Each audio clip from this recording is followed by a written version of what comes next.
معزز سامعین کرام، السلام علیکم ورحمۃ اللہ وبرکاتہ۔ نحمد و نصلی علی رسول الکریم، اما بعد فاعوذ باللہ من الشیطان الرجیم، بسم اللہ الرحمن الرحیم۔ قل هو اللہ احد اللہ الصمد لم یلد ولم یولد ولم یکن له کفوا احد، صدق اللہ العظیم، صلی اللہ علی محمد صلی اللہ علیہ وآلہ وسلم۔ معزز سامعین کرام، میں نے کچھ سورہ اخلاص کی پوری مکمل صورت آپ کے سامنے پڑھی ہے۔ کچھ باتیں جو بڑی غور کرنے والی ہے اللہ تبارک و تعالیٰ کے تعلق سے، وہ میں آپ کے سامنے رکھنے جا رہا ہوں۔ ضروری نہیں ہے کہ اس ویڈیو کو پڑھے لکھے لوگ ہی دیکھیں یا ان تک ہی پہنچے، یہ عام لوگوں کے لیے ہے، نارمل لوگ، سادے لوگ جنہیں نہیں معلوم ہے کہ اللہ تعالیٰ کے بارے میں کیسا عقیدہ رکھنا چاہیے، کن الفاظ سے اللہ تبارک و تعالیٰ کو یاد کرنا چاہیے، ان لوگوں کے لیے یہ ویڈیو خاص ہے۔ اس لیے اگر ایسے لوگ اس ویڈیو تک پہنچ گئے ہیں تو گزارش اتنی ہے کہ ویڈیو کو پورا دیکھ لینا، اور ابھی تک ہم سے نہیں جڑے ہیں تو لائک اور سبسکرائب کر کے ہم سے جڑ جانا۔ دیکھیں، سب سے پہلی بات، اللہ تبارک و تعالیٰ نے قرآن مقدس میں کہا کہ اے محبوب آپ فرما دیں کہ اللہ ایک ہے، اور اللہ کی ذات صفات میں کوئی بھی شریک نہیں ہے۔ اللہ تعالیٰ کے بارے میں ہمیں اور آپ کو کیسا عقیدہ رکھنا چاہیے؟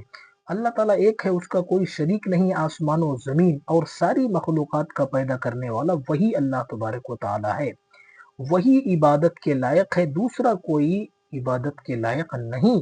وہی سب کو روزی دیتا ہے، امیری غریبی عزت اور ذلت سب اسی کے اختیار میں ہے۔ اب جسے چاہے وہ عزت عطا کر دے اور جسے چاہے وہ ذلت عطا کر دے، اور اللہ تعالیٰ کے ہر کام میں حکمت ہے۔ ہم یہ سوچتے ہیں کہ یار ہمارا یہ کام نہیں ہو رہا ہے، فلاں کام نہیں ہو رہا ہے، فلاں مسئلہ حل نہیں ہو رہا ہے، مگر اللہ تعالیٰ کی حکمت جو ہے وہ بہتر ہوتی ہے۔ اگر کوئی کام کسی کا نہیں ہو رہا ہے تو یوں سمجھے کہ اس میں اللہ کی مرضی نہیں ہے، جب اللہ کی مرضی ہوگی تو وہ کام ہو جائے گا۔ اگر کوئی بیمار ہے، اگر وہ شفا نہیں پا رہا ہے تو یوں سمجھ لیں کہ اللہ تبارک و تعالیٰ ابھی اسے شفا دینا نہیں چاہتا، یا اس کی قسمت میں شفا ابھی نہیں ہے۔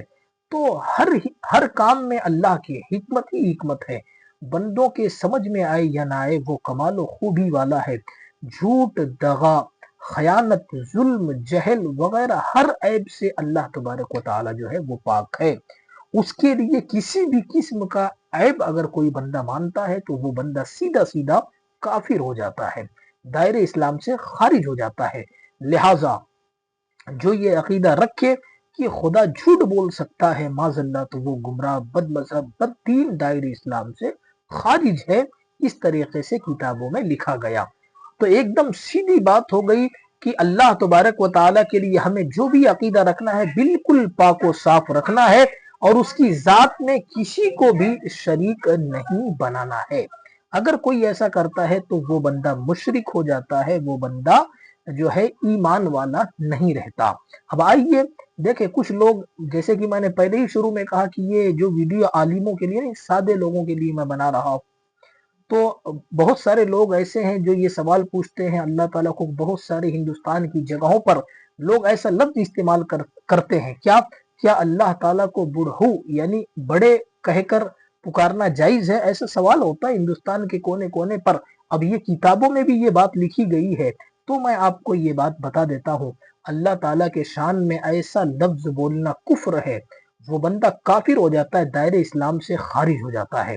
اور ایک بات آپ سن لیں، بعض لوگ یہ بھی کہتے ہیں، کیا کہتے ہیں؟ کہ اوپر والا جیسا چاہے گا ویسا ہوگا، اور کہتے ہیں کہ اوپر اللہ ہے اور نیچے تم ہو۔ اس طرح وہ اوپر اور نیچے لوگ یہ باتیں کہتے ہیں، عوام میں یہ باتیں مشہور ہے۔ اب دیکھیں، یہ بھی جو جملے ہیں نا، اوپر والا اور ہم نیچے والے، یہ تمام جملے گمراہی کے ہیں۔ اس سے مسلمانوں کو بچنا نہایت ہی ضروری ہے۔ پتہ کیا چلا؟ اللہ تعالیٰ کے شان میں بڑھو کا لفظ استعمال کرنا معاذ اللہ، یا اوپر والا کہنا، یہ تمام لفظ جو ہے کتابوں میں بزرگان دین اور احادیث کریمہ میں یہ بات بالکل واضح کر دی گئی کہ ایسے لفظ سے اللہ تبارک و تعالیٰ کو یاد کرنا یعنی اس کے شان میں گستاخی ہے، اللہ تبارک و تعالیٰ کی بے ادبی ہے۔ اب ایک سوال اور بھی بہت زیادہ ہمارے سماج میں پایا جاتا ہے، اللہ تعالیٰ کو اللہ میاں کہنا جائز ہے یا نہیں؟ یہ سوال بہت ہوتا ہے نا، بہت سارے لوگ میاں میاں کہتے ہیں معاذ اللہ۔ تو جواب یہ لکھا گیا کہ اللہ تبارک و تعالیٰ کو میاں نہیں کہنا چاہیے، یہ لفظ بھی گمراہی ہے، یہ لفظ بھی گستاخی کا ہے۔ تو مسلمانوں کو اللہ تبارک و تعالیٰ کو جب یاد کرنا ہے تو اچھے لفظ سے اللہ تبارک و تعالیٰ کو یاد کیا جائے۔ اب وہ اللہ تبارک و تعالیٰ جسے ہم اچھے الفاظ سے کیوں نہ یاد کریں، تمام جہاں کا وہ مالک ہے، دنیا کی ہر چیز بدلتی رہتی ہے اور کبھی نہ کبھی فنا ہو جائے گی، کسی نہ کسی وقت وہ پیدا ہوئی تھی تو ضرور ان چیزوں کا پیدا کرنے والا کوئی نہ کوئی ہے، اور اسی کا نام اللہ تبارک و تعالی ہے۔ وہ ہمیشہ سے ہے، ہمیشہ رہے گا، وہی تمام جہان کا بنانے والا، زمین و آسمان، چاند و سورج، تارے، آدمی، جانور، جتنی چیزیں، سب کو اللہ تبارک و تعالی پیدا کرنے والا ہے، اور وہی سب کو پالتا ہے۔ اس کے سب محتاج ہیں، وہ کسی کا محتاج نہیں ہے۔ روزی دینا، جلانا، مارنا سب اس کے اختیار میں ہے۔ وہ جسے چاہے مالک بنا دے، وہ جسے چاہے جو ہے بادشاہ بنا دے، وہ جسے چاہے وہ بھکاری بنا دے۔ اللہ تبارک و تعالی ہر عیب و نقصانی اور ہر برائی سے اللہ تبارک و تعالی پاک ہے، اور یاد رکھنا ہر چھپی اور ظاہر کو بھی اللہ جانتا ہے۔ کوئی بھی شے اللہ تبارک و تعالیٰ کے علم سے باہر نہیں ہے۔ ہم اس کے بندے ہیں، وہ ہم پر ہمارے ماں باپ سے زیادہ مہربان ہے۔ وہ رحم فرمانے والا، گناہوں کو بخشنے والا، توبہ قبول کرنے والا ہے۔ مگر یہ بھی بات آخری میں یاد رکھیں، میں اپنی بات کو سمیٹ لیتا ہوں کہ اس کی پکڑ نہایت سخت ہے، جس سے جو اس کی پکڑ اتنی زیادہ سخت ہے، قرآن میں کیا کہا گیا، ان بطش ربک لشدید، کہ جب وہ پکڑتا ہے نا تو بڑی سختی کے ساتھ میں پکڑتا ہے، اس کی پکڑ سے کوئی چھوٹ نہیں سکتا۔ عزت ذلت سب اس کے اختیار میں ہے۔ اور یاد رکھنا، اللہ جسے چاہے امیر کرے، کوئی دنیا کا شخص کسی کو امیر نہیں کر سکتا، اور کوئی کسی کو فقیر نہیں بنا سکتا، اور یہ تمام حکمت کے جو فیصلے ہیں وہ اللہ تبارک و تعالیٰ کے ہاتھ میں ہے۔ مسلمانوں کو اللہ جنت عطا کرے گا، یہ ہمارا ایمان اور عقیدہ کہتا ہے، کیونکہ حدیثوں میں لکھا گیا، اور کافروں کو دوزخ میں ڈالا جائے گا، اور اس کا ہر کام حکمت ہے، بندوں کے سمجھ میں آئے یا نہ آئے، اس کی نعمتیں بے انتہا ہیں، اور اللہ تبارک و تعالیٰ اسی کو نعمتیں عطا فرماتا ہے جسے اس کا مستحق سمجھتا ہے۔ اگر ہمارے اندر کمیاں ہیں اور کوتاہیاں ہیں، غلطیاں ہیں، تو پھر آپ یاد رکھیں، پھر اللہ کی بارگاہ میں ہمیں توبہ استغفار کر کے اللہ تبارک و تعالیٰ کو راضی کرنا پڑے گا۔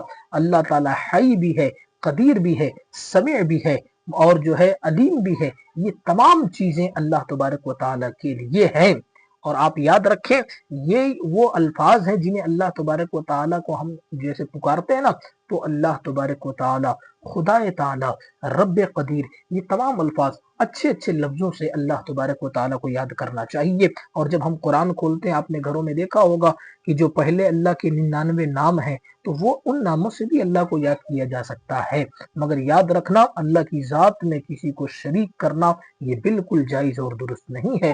ہمارا عقیدہ بالکل صاف اور ستھرا ہے، اللہ تبارک و تعالیٰ ایک، اس کی ذات میں کوئی شریک نہیں، اور عبادت کے لائق وہی ایک اللہ ہے۔ اور آخری میں ایک جملہ، ہم سر جھکاتے ہیں تو صرف اللہ تبارک و تعالیٰ کے سامنے، تو اس کا نہ کوئی بیٹا ہے، نہ کوئی بیوی ہے، نہ کوئی رشتہ دار، وہ تمام چیزوں سے بے نیاز ہے۔ اللہ تبارک و تعالیٰ کی بارگاہ میں دعا ہے، جو کچھ بھی میں نے کہا، آپ نے سنا، ہم سب کو مل کر اس پر عمل کی توفیق عطا فرمائے، اور اللہ کے بارے میں بہترین الفاظوں سے ہمیں اللہ کو یاد کرنا چاہیے۔ اور جو بھی ابھی تک ویڈیو آپ نے دیکھا، اگر نہیں ہم سے جڑے ہیں تو ویڈیو کو سبسکرائب کر لیں اور ہم سے جڑ جائیں، لائک بھی کر دیں، اچھی لگے بات تو اپنے دوستوں احباب تک شیئر بھی کر دیں، غلطی خامی ہو تو اللہ اپنے پیارے حبیب کے صدقے میں معاف عطا فرمائے۔ السلام علیکم ورحمۃ اللہ۔